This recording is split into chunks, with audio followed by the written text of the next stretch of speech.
Anytime, kahit 2 linggo na nakalilipas, pwede pa rin nilang makita, pero hindi po nila makikita yung mismong pangalan ng mga binoto nila kasi nga po na-encrypt na. Ano to? Hello, Garci?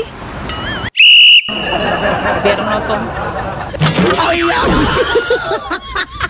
So, yung po ay protection talaga natin upang hindi naman po magamit sa pagpapabenta nga ng boto.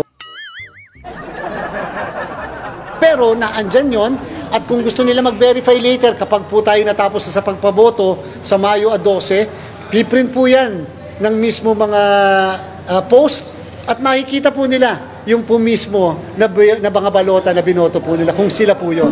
May mga resibo lahat.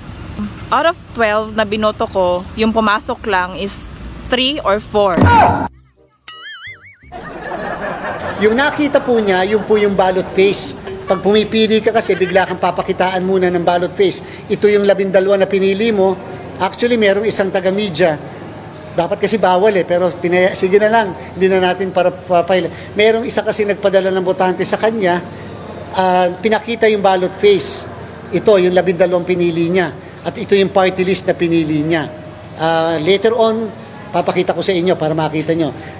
Sila naman, sa kanila naman galing. And therefore, ibig sabihin, pinicture ng botante yung kanyang balota bago niya i-cast. So, pag pinindot mo na kasi yung cast, mawawala na yon.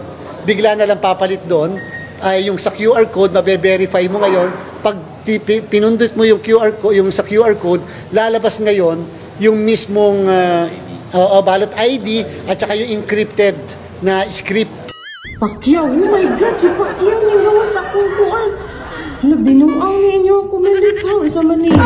So makikita po natin yon. Doon kasi sa script, minsan may nakalagay na pangalan ng isang kandidato, minsan ganyan, pero hindi po nangangalugan na yun ang binoto nila. Wow, magic sarap.